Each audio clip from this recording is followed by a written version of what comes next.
4 presents Perchance to Dean.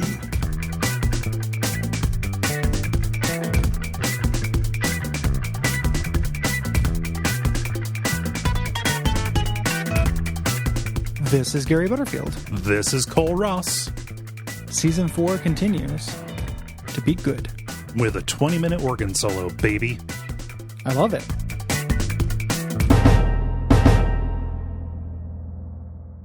I love it. I was kind of surprised that the creators of this aren't actually into prog rock, because this reads like a fun love letter. It really, really does. Yeah. I was a little bit flummoxed by that, because I got to tell you, like, this is one of the things that made me think, like, oh yeah, these bands do kind of roll, actually. You know, I was surprised by that. They're kind of down on this episode. I was surprised by that. Mm-hmm. I'm also disappointed in myself, because if I had thought about it and planned it, I would have tried to get Jeremy Parrish to guest on this episode. Ooh, that would be nice. Yeah, that would have been real fun to just kind of prog-splain some of the deeper progisms, like what two prog dilettantes. Why by the time Pink Floyd got around to releasing Dark Side of the Moon, they were very firmly not prog anymore. Exactly. There we go. Yeah. Yeah, I want to have somebody explain that to me. I want to have somebody talk about the band Can. yeah, the intro to the Nintendo videos, a Can song. Oh, yeah, Can's good. Mm-hmm. I also was. It's funny, the guys in my band make fun of me for being prog, for having appreciation of it. Okay. At all. And then another one of my friends, who will never listen to this, but I'm not going to name just on the off chance, is incredibly dismissive of some prog while being really into other prog. Ooh. And it's very funny. Like, he's just like, yeah, King Crimson's fucking incredible, but Yes, fuck you. I wouldn't listen to Yes with your ears. They're different bands, and I can understand having a preference of one over the other, but that passion, that's the disdain is incredible. Yeah. We're going on like 30 years of it. Like, it's something that he's had when he was younger, and he's still just like, yeah, fuck. I think it came from hating Rush, which Rush for prog band is pretty, it's pretty singular. But then also Rush kind of rules. Yeah. So yeah, I like all these bands. The soundtrack in this episode fucking is awesome. It's really good. And it goes a long way. Like, it really eclipses the other stuff about the episode for me. And it's very little of the episode by volume, the stuff that's like prog stuff, but it's a real centerpiece of it for me, actually. Like, the failed clone thing is cool too. Like, that's fun. There's a great little bit of unsaid lore or like logic in that I want to underline when we get to it. Okay. That I think is awesome. Like, I love the confidence of the Venture Brothers. I'll just say it now. Yeah. To explain things. So he sleeps with Shrinky Dinks. Mm-hmm. And then when he has his experiment, he just puts his hair in the oven. Yep. Which is what you do with Shrinky Dinks. Yeah. Like, and they never underline that. Like, nobody ever says like, oh, that's not what science is doing. But it's such a cute little like thing that they don't tell you, and when you pick up, you're just like, oh, Dean, little man. It's just like, oh, and also like on Rusty, like, hey, here's a table with some beakers and some fluid. Do science. Do science. What are you talking? Listen to prog and do science. I don't take on the properties of whatever I'm next to. I'm not fucking tofu, dude. I'm not tilapia. I'm not Mondo from Generation X. Just very, very cute, the whole thing. And so far, just really cementing my, like, I think that season 4 might be the season where I definitively like Jackson Public episodes more than Doc Hammer episodes. Oh. We got a couple good Doc ones coming up, but he did Self-Medication. Of course. I really like Handsome Ransom. Like, good Jackson episodes this season. Extremely good. Yeah. So written by Jackson, as we mentioned, originally aired November 1st, 2009. And it's a Dean episode. They were doing some Dean things. They eventually want to do Hank by Hank West, which isn't a pun or rhyme or anything. Yep. And did not do it. This is about Rusty trying to get Dean into super science while there is a failed clone. There's a Hugo who is putting together a skin suit of Dean's. Because he's not pretty enough. He's the longest living of the clones. The thing about D19, which is the clone's name and designation. Hey Gary, how did he get so buff? doing push-ups in the attic. I guess, yeah. Yeah, like he has nothing else to do. I suppose, yeah. I love D19. There's a weird thing about this episode, like the Dean Sinternikas performance is great. Like he playing both Deans, like it's really good. I love the line deliveries of D19. Oh, it's a great. Yeah. So as we alluded to, there's a lot of prog rock content in this. Basically, Rusty just, reveals he is granting Dean access to his muse, which is progressive rock. And we get lots of jokes.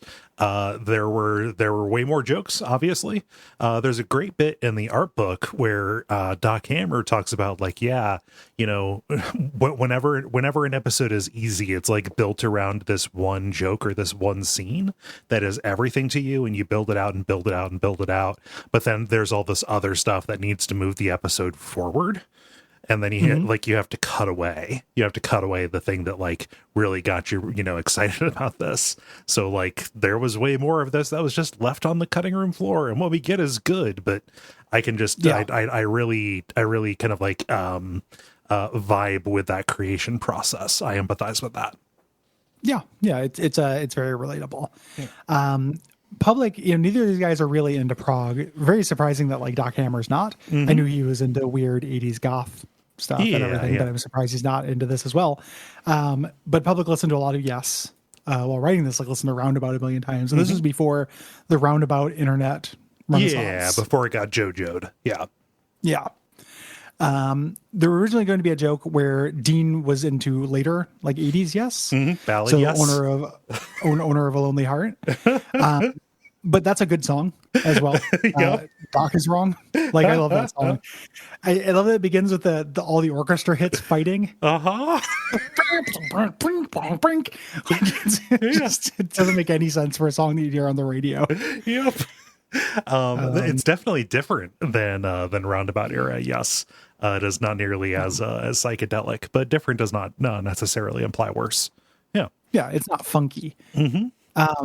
And this is visually, I will go as far as to say, a tour de force. Oh yeah, which is beautiful. For a tour of force. This is beautiful, colorful, wonderful. Yeah, episode. So many psychedelic dreamscapes of Dean listening to the music and going on his little journey into the center of his soul, and his anxiety about the fact that he's losing his hair. Yeah, it's really well done. Yeah, but the psychedelic sequences in this are just really, really good. This almost wasn't its own episode. This was going to be a side plot of self-medication, the episode we're talking about later. But they broke them apart, which was smart because that would be very crowded. And I love all the room that episode has to breathe. I like all the room both of these episodes have to breathe. So they took one episode that would have been way too cluttered, and they made two of the best episodes of the season. Yeah. And I also, this is, the interesting thing from the commentary is this is Jackson's first time writing for Dermot. Oh. And this is really great Dermot writing. Oh, there's so many face-saving excuses. Yeah. It's very well observed Dermot God. in this episode. So yeah. Viva. And I like what they say in the commentary, like, oh, people don't like Dermot because it reminds them of people they hate. And it's like, no, that's Dermot doing his job. Yeah, that's exactly like to hate Dermot is to the one of the things I really like about the commentary is the boys and they're kind of the way they react to, it's not criticism, like it's not like actionable criticism, the way they react to like fan belly aching about stuff. Yeah, especially they spend time talking about like, oh, hatred, and it was them talking, it was in the context of them saying like, oh, hatred's going along with the wacky plots, it's hatred, demonstrating the small little model of the exploding Rusties, the security system, and like, oh, Brock would never do this, like all he would do is say meh, and walk away. And then that kind of went into just conversation just about broadly the reception to the reception to the foregrounding of hatred, right? Yeah, hatred and Dermot and stuff, and it really does feel like they are the kind of creators who are successful at letting shit roll off their back, which I long to be someday. Yeah, it's a process. It's a process. Yeah, they're just like, oh, well, people don't like that. Why don't they like it? Well, they don't like it because this, and they're like, huh, and then they just move on. Yeah. It's incredible. They just make the thing they want to make. Yeah, it just really, here's why we like it. It's cool. You don't like it. Who gives a shit? Yeah. What an admirable thing that has somehow eluded me, even though I'm like twice as old as these guys are at the time they made this. It just good go boys. Yeah. Way to go, guys. I'm adding these guys to my like REM creative role model. Oh yeah. Yeah. So not for everything they do, but specifically for that. Yeah. Specifically for like a healthy relationship to the work. Yeah. Yeah. And to other people's opinion of the work. Like I don't get to control that. And, I should just be like, I don't need everyone to like me. Yeah. That's fine. They just laugh it off and it's good. Let's get into it. I love the opening, the late '80s fashion and hair on specifically Rusty, but Brock's rocking some real drip here too. Yeah, side shaved mullet and that very specific like I don't know what garment it is. What is that thing called he's wearing? Like I knew a lot of people own that thing. Yeah, I don't even know. It looks like some kind of like weird sweatsuit kind of deal. It's just a shirt. It's not the whole pants. He's just wearing regular pants, but it's like a very Rusted Root-esque, like hippie kind of thing. But it's him. It's like his first day on the job. Yeah. Rusty's taking him around and showing him the clone farm, but telling him to keep his mouth shut because mum's the word when it comes to my little cabbage patch here. They're not exactly street legal. And he jokes with Brock, oh, this makes your job easier, doesn't it? But actually, no smoking.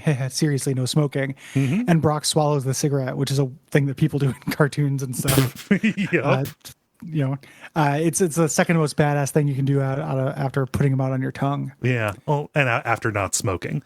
Oh, that's incredibly badass. Yeah. Never smoked. A cigarette has never passed my lips. I own. And then as they're going through, Rusty notices a malformed clone, D19, and aborts it. There's a big button that just says abort. I didn't notice and the just abort presses button. the button. I didn't notice the abort button. Yeah. Oh God. It just flushes him out the bottom of the tank. I knew the nutrient levels were off or what have you. But it didn't take. We're going to find out. He becomes an addict stooge. We cut to present day and like the swirling of the clone fluid leaving the tank. Match cuts over to Dean's shower drain. He's watching hair swirling around the drain. So, like, oh boy, I'm starting to lose my hair. First off, you lose hair all the time, but he's also very young though. Yes. To be losing that much hair. Yeah. He's taking a long time, Hatred's yelling the head is for the entire unit. You gotta let your brother in there. When he comes out, Hank runs in to pee and Rusty screams at him. He's grounded. He should not be peeing because there's only one bathroom in the compound. Which I think this may be the first time they've revealed that. Holy shit. No wonder everybody on this place is all fucked up. It's like the experimental Sims death house I made with the one bathroom at the center of the maze in the basement. Where characters are like pissing themselves and dying on their way to get to it. Just the Grim Reapers down there with the squeegee. Yeah. just a clean up in aisle 4. But he's not supposed to do this because he's grounded. Yeah, and I love the reason he's grounded. I spoiled this last week, but he's grounded.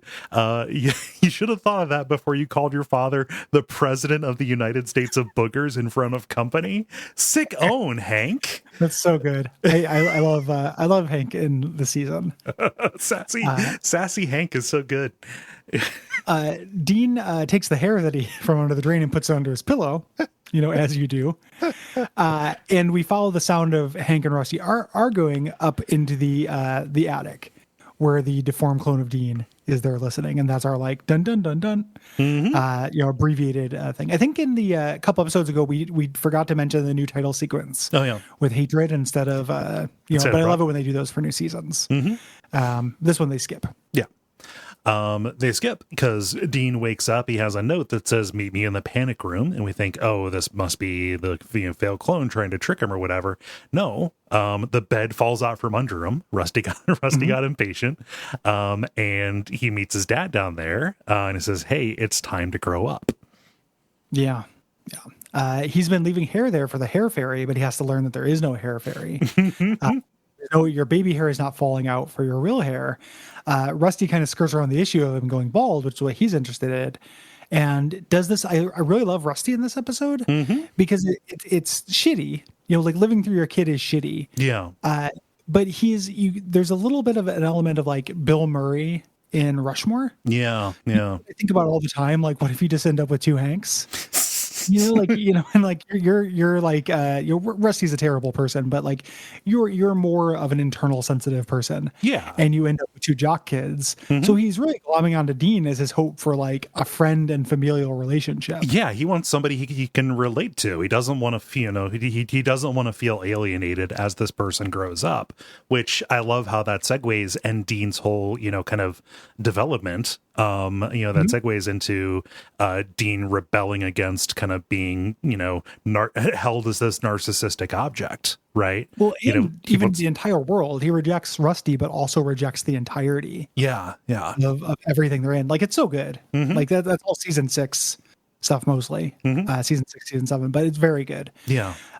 He's like, hey, it's time you start your science career.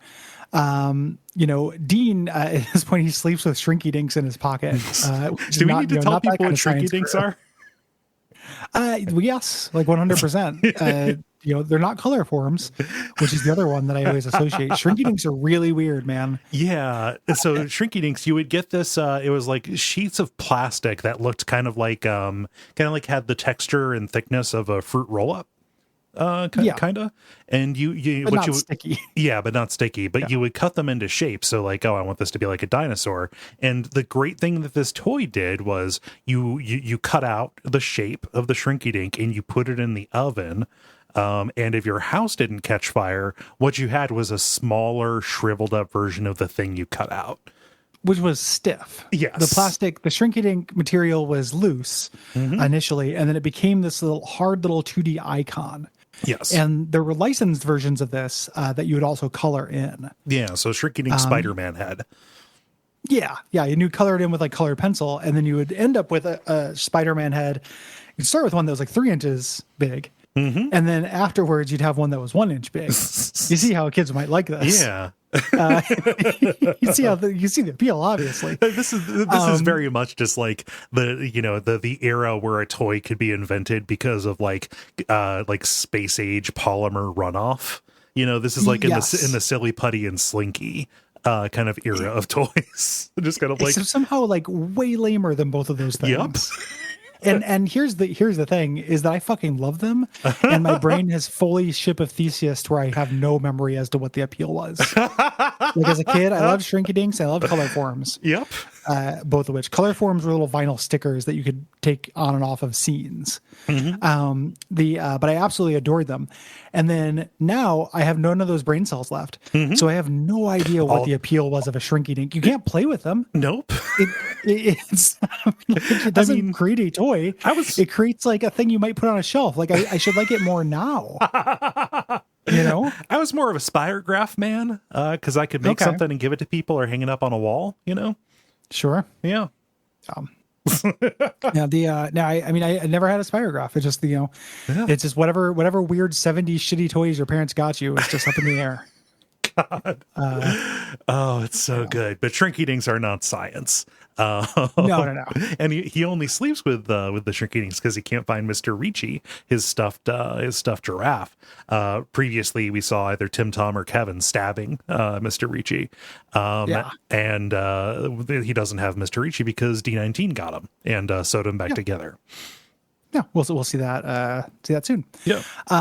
So he presents him what he's actually giving him his junior laboratory. It's in the panic room. No windows. There's this running joke about not having windows.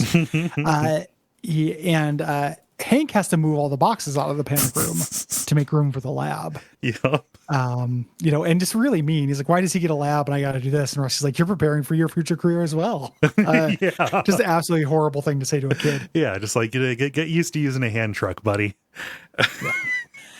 I love we go up to the attic and there's not a lot of jokes here. We see that D19 has Mr. Ricci, and he hears Rusty berating him like a hallucination voice. And he is creating a Buffalo Bill perfect Dean suit. Yep. Out of clone skin. Yep. So whenever a clone dies, whatever part of the body he can get a hold of and unwrap is the way that I was gonna say that, and I'm just gonna go with it. He adds it to the suit, right? But he can't. It doesn't fit him. That's one problem. It is it's all tanned leather and he's too big, and he's missing just one piece, the face. And the face is the part about him that is the most wrong. It's what made Rusty abort him in the first place, right? He looks a lot like Riff Raff from Rocky Horror. Yeah, Riff Raff by way of Quasimodo. Yeah. So Hank comes in, he hides from him, and Hank sees D19's like big, all these pictures of Dean's, like it's all about Dean, isn't it? Which I love, Hank being a fucking dumbass that like Rusty goes up to the attic to admire pictures of Dean. Yeah. So D19 living up there in the attic. I love these mid seasons where we see different parts of the compound that are just added because they needed to write for this new location, right? But I just love that it's so big. It once used to be so bustling, and there are just whole wings of it that they don't go to anymore. Yeah. It just it's very very great. Yeah, and later on, the same attic will be the room where Dean moves to. When he gets his own room, he gets his Greg Brady attic bachelor pad. Mm-hmm. So we cut over to Hatred, who is demonstrating his new security system, which is decoys of Rusty, like that explode. Yep. Again, Hatred is being up for anything, coming with all these things. UPS guy comes in, voiced by the great Reggie Watts. Here. Hatred says, be careful, with those boxes. There's hazardous material, which they did not declare. Yeah, and Rusty calls him, tells him like, hey, calls him Nosy McPeaks a lot. Says, hey, mind your own business. I love as he's walking away, he sees Hank with his own hand trunk and makes a joke like, oh, you're gunning for my job, huh? This interaction's amazing. Did my dad tell you to say that? No. Then are you psychic? Oh God, Rusty saying, Hank, leave the man alone. Just because he's black doesn't mean he has the shining. It was very funny. And of course, the way this goes, he does have the shining. His name is Holloway instead of Halloran. Of sorts. Yeah. Yeah. Oh. So Hank thinks now that he's done this chore, he should be ungrounded. But Rusty's like, you haven't done everything on the list. What list? The things I would have to have Hank do before I even consider ungrounding him. And it's this big 20-item list. I had an abusive stepdad. Not to hard swerve into seriousness in this comedy show. Yeah. Who pulled this shit on me. Did he? Like in real life. Yeah. I was being punished for some reason just was, idle hands. Like make sure kids aren't playing in the summer. Make sure they're constantly doing chores. It's like, oh, I'll tell you when you're done. Like that kind of thing. Yeah. Yeah. Yeah. Well, it was literally a list. Like I went out and mowed the lawn and then I came back and he's like, you haven't done anything on the list. And I said, what list? And he pulled out a list that he hadn't shown me previous to that. Vile. Like it broke the game design rules of what we had agreed on. Like, he said, go do this and then you can go hang out.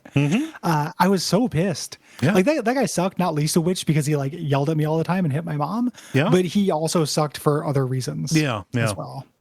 No, fuck him. But watching this, I was like, oh shit. Like I remember that. Like very distinct memory of him pulling out a list with a real like shit-eating grin. Like, yeah, you really own this fucking 12-year-old. Oh yeah, no, it's the easiest thing to do. Yeah. Yeah, good job. Good job bullying a 12-year-old. Piece of absolute unmitigated garbage. He had the nerve to show up at my mom's funeral. Did he now? I was so like I didn't talk to him. Like he like tried to because he pulled that shit on you. And I just and all the more serious stuff. But he tried to like express his condolences, and I had the presence of like one of the most stressed out I've ever been. Had the presence of mind to ignore him. So nice.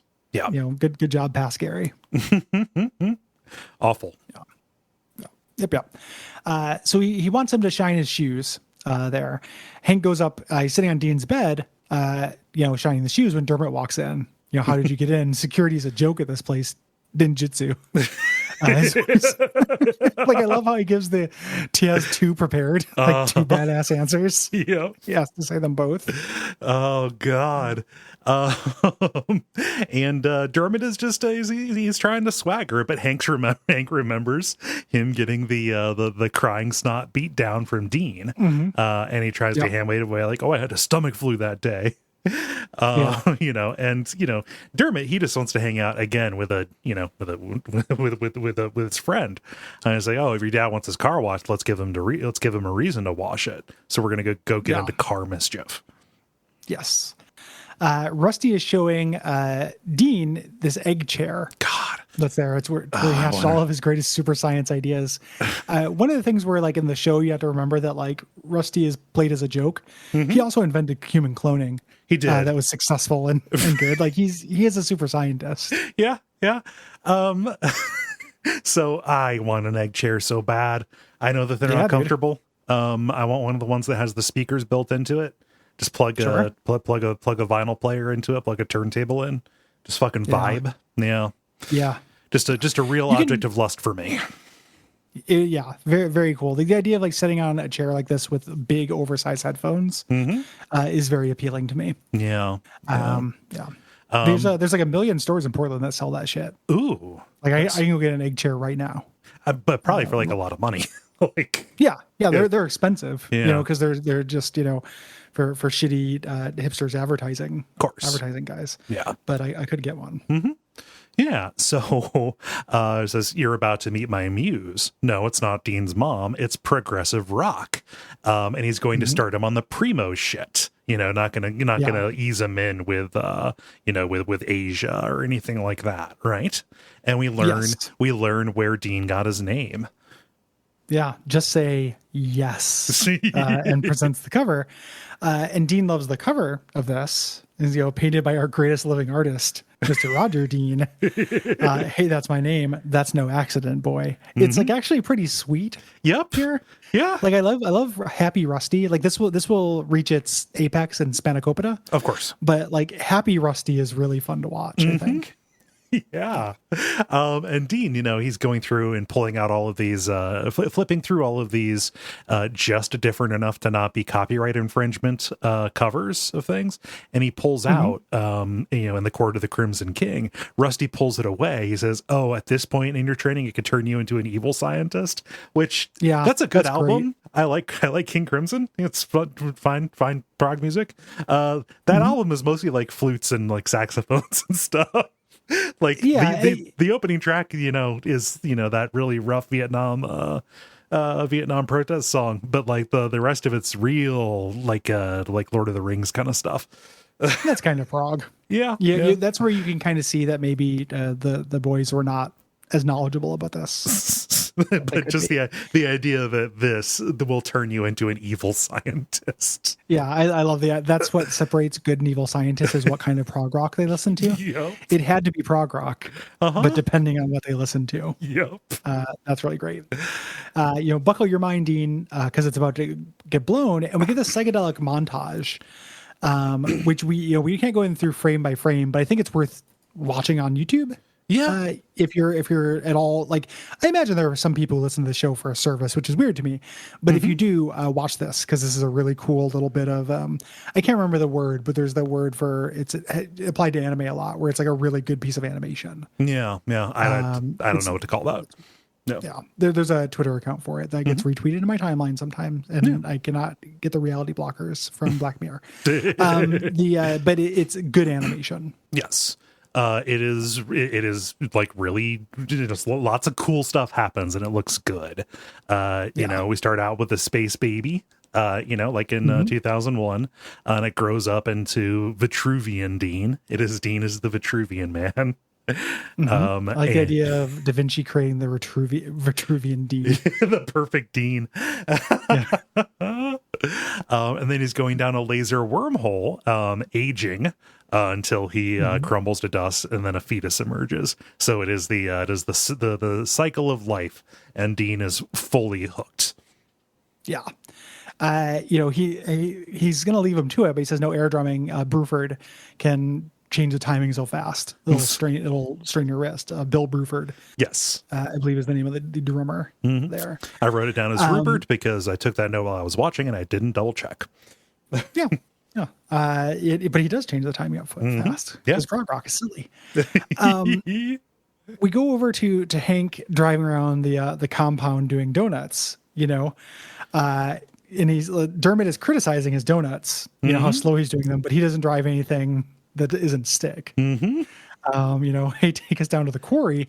I don't think we should leave the compound. You didn't think I should hotwire it either. That's because I have the keys. That's so good. And then just like a scene later, they're having an argument like, no, just admit that I could have hotwired it if I wanted to. Fucking Dermot. God. While that's happening, D19 is digging up clones in the lawn, finally finding the dean, the perfect dean.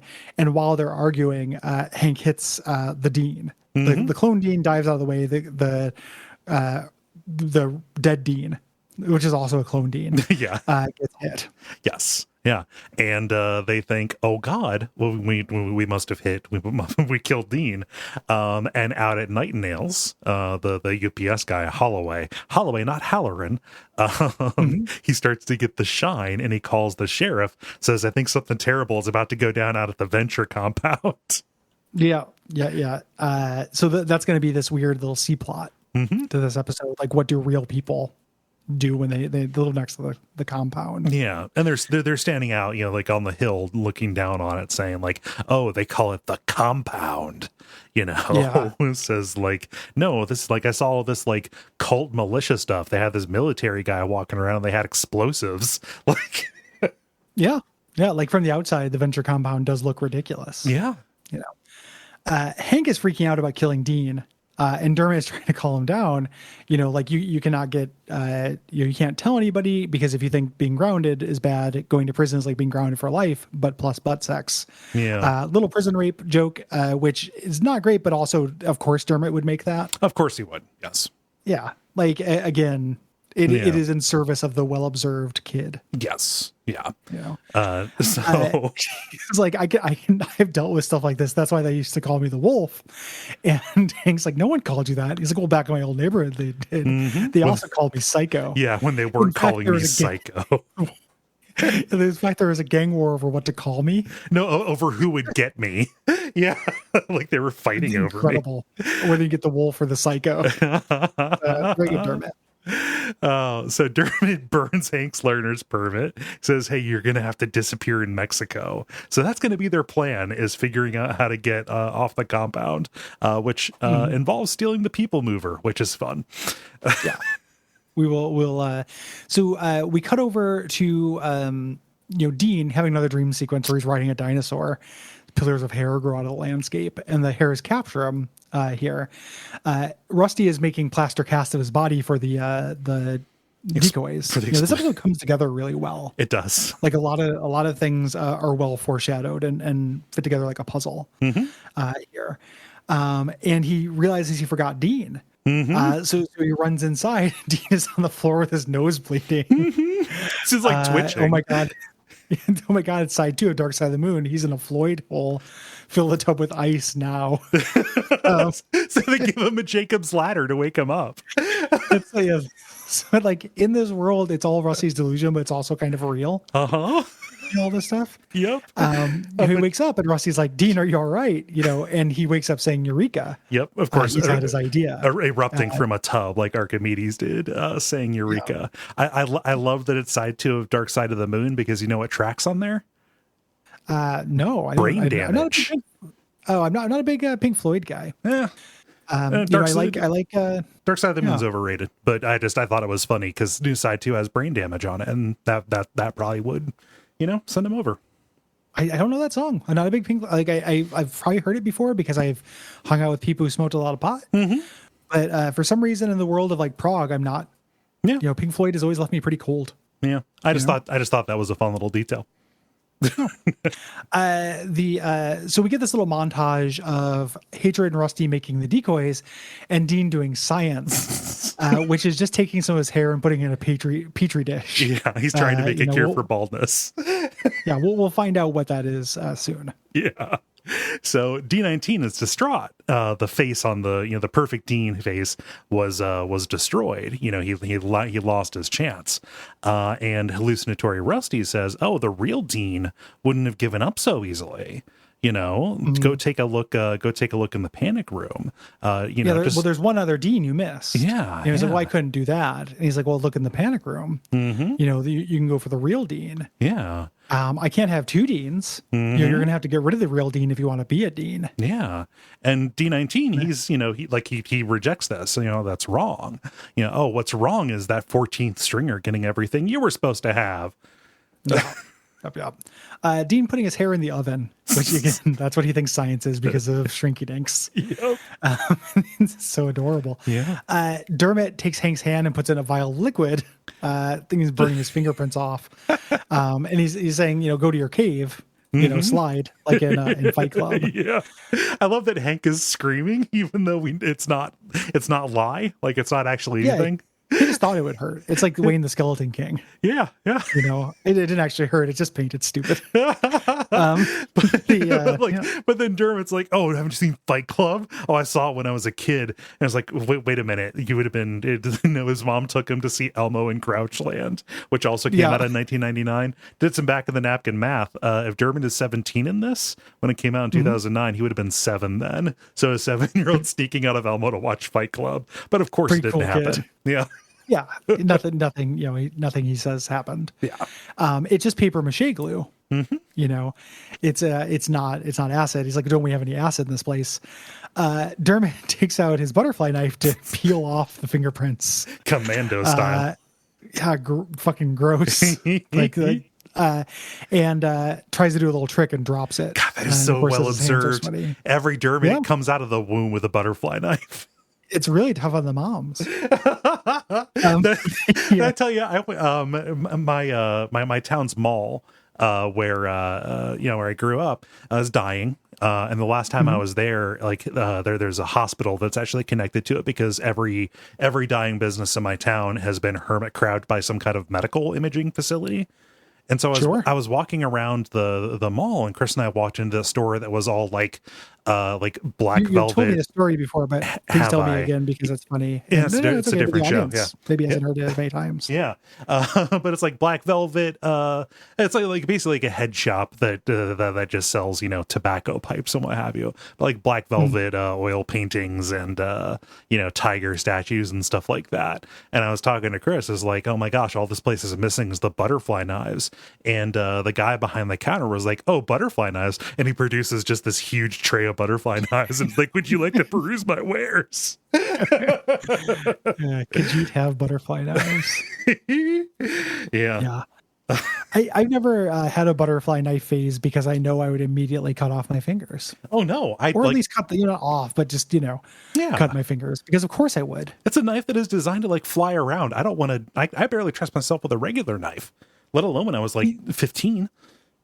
And also, when you get older, you realize that waving a knife around and doing like knife stuff is maybe not as cool as you thought it was. Yeah.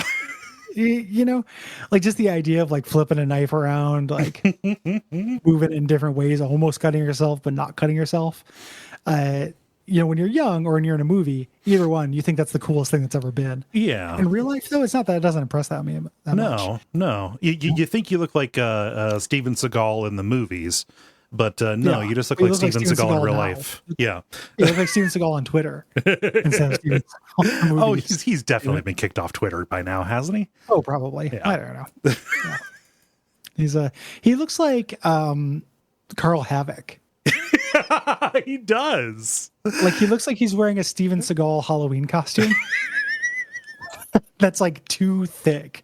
Like he doesn't look muscular at all. He looks like he's like made of bread or something. He's got a really weird look. He's one of those people that over time there's a way that a certain kind of broad man ages, and it'll happen to me too. But eventually, a certain segment of men will turn into a thumb, and he is well along the road to thumbdom. Yeah. Oh yeah. Like big thumb energy from that man. And he's also an evil thumb. Oh yeah, no, he's the fucking bits. Yeah. Yeah. He's not like that good thumb from those DVDs from 2004. He's a bad thumb. Oh, You know, God. Thumb Wars, the Empire Thumbs Back. That wild time we lived through. Yep. Yeah. Oh, the thumbs meet the chin people. Yeah. Yeah, boy. What? Yeah. I don't know what happened, Gary. This is really fucking. And then that orange showed up. Yeah. So Hatred sees muddy footprints in the kitchen and goes to check them out. Like, and he's just his floor, like, oh, my floor is so clean, you know. He's not being a security guard or anything. No, He's just being no. a sweet man. D19 knocks him out. The sample in the oven starts to smoke because it's hair. And Dean walks in, you know, thinking that, or it doesn't, I don't know if it starts to smoke just yet. I thought this was the timer on the oven. Maybe. Because Dean comes in to check his experiment. Yeah. And he thinks that the clone is what happened. Yeah, he thinks the clone sprung fully formed out of his petri dish. Yeah, from the oven because he put some hair on fire. And D19 starts chasing him around, and really, really great unhinged performance. You know, voice acting here. Dean escapes to his bedroom. The sheriff is looking down through his binoculars, sees all these decoys, and is like, oh, this is weird. So then weird's coming up. Officer comes back to report back and says, hey, there's an open grave full of dead kids. You know, this is full Waco shit. Yeah. So they flood the compound with light. So inside we have a fire. We have a clone chasing around another clone. We have a federal raid. Very chaotic. Yeah. You know, it all comes together real well. So Hank and Dermot, they think Rusty called the cops on them. And Dermot asks, hey, don't you guys have a plane? You know, and Hank says, well, I don't know how to fly it. And Dermot's all like, oh, my license is only rated for a single engine craft. Well, I love him just having an excuse for everything. Yeah. Like he says it like, you know, Hank's like, I can't fly. And Dermot goes, yeah, and my license is always only rated for a single engine craft. It can't just be like, no, I can't fly it either. It's because... No, yeah, Dermot can do anything. Yeah. And he's also like under the impression like everybody is kind of saving face. Yeah. You know, here, like you get that feeling that to him, like everybody's keeping up this facade. You know, like, oh, you can't fly. Yeah, me either. Because of this, though. Yeah. You know? Just deeply insecure. Love it. Dean is hiding in the closet and comes out with his hover boots, like apologizing for playing God. You know, and D19 tackles him down to the panic room, where the lab is on fire. Here, spread from the kitchen, and Dean, of course, thinks he's a Frankenstein. Yeah, fire You know, bad. he's like, You fear like, fire. Finally did it. Yeah, fire. I was like, what are you talking about? I don't fear fire. The fire alarms, though, cause Rusty's bed to drop into the panic room, which seems like a real design flaw. It really does. There, because the panic room is on fire.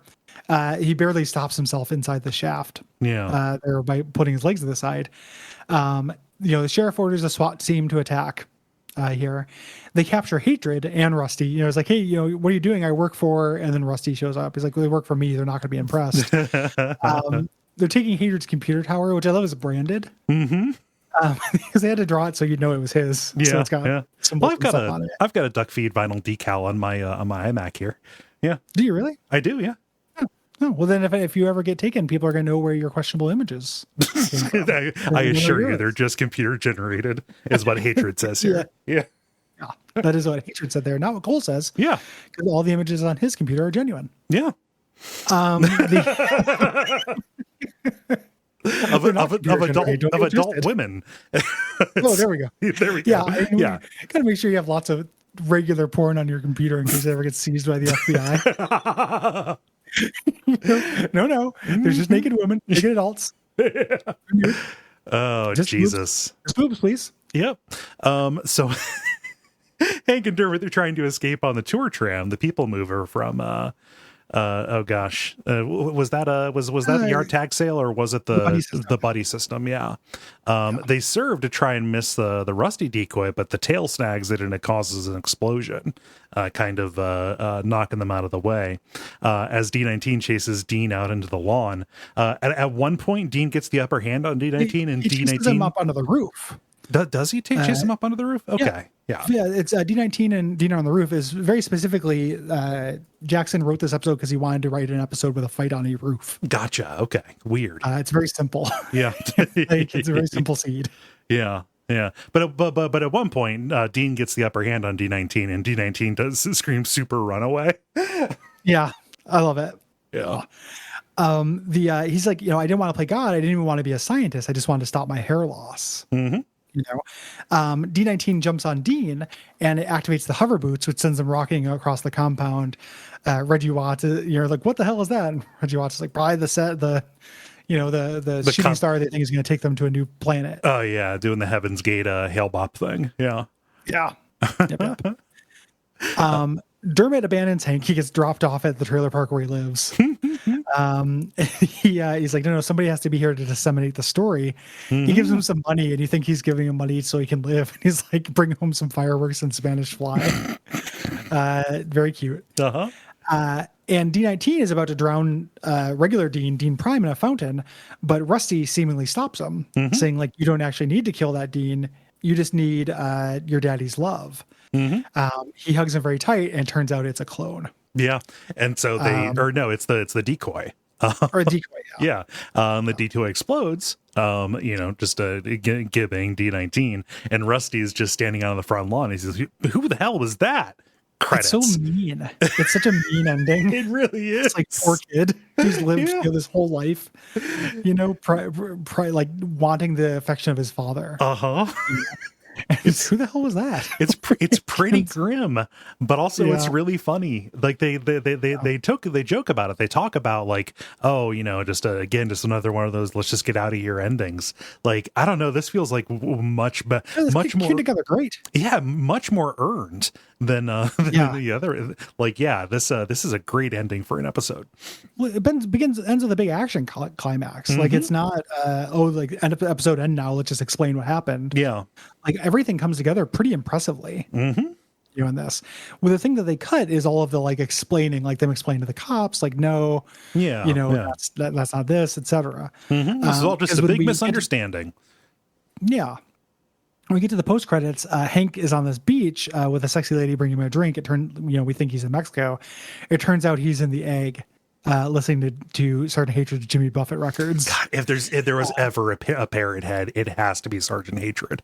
Oh, absolutely. Oh yeah. Even though so is the Alchemist. Oh yeah, he is, when he shows up to the costume disguised as a paunchy Jimmy Buffett fan. Yeah. Huh. Yeah. That's later this season, I think. I think that's during the Better Man, which I think is my favorite episode of the season. Yeah. What a fucking incredible season. I know that we say it every episode, but like, we do, but like, we're in a really good run. Like, I mean, even like Return to Malice, like next episode, not necessarily like great, but still some good stuff in that. Like really, really good stuff in that. Yeah. I don't like the salad. For some reason, you don't like the sunchoke. Yeah, I think that like it's probably something that happened to Doc Hammer that he thinks is very universal. Yeah, and I'm just like, that's fucking weird, man. Yeah, but other than that, that's a good one. And then we got the Revenge Society. Revenge Society is real fun. Yeah, good stuff coming. Yeah. So. And I like these focus episodes. This doesn't necessarily like move a plot forward, but we're learning about Dean and Rusty's relationship. We're seeing one of the kind of unintended consequences of the clone farm. We get Dermot time in this, really good Dermot time. Yeah, this is an amazing episode, even outside of like the admittedly just like it's just a real niche appeal, but happens to be not my niche, the prog rock stuff. Yeah.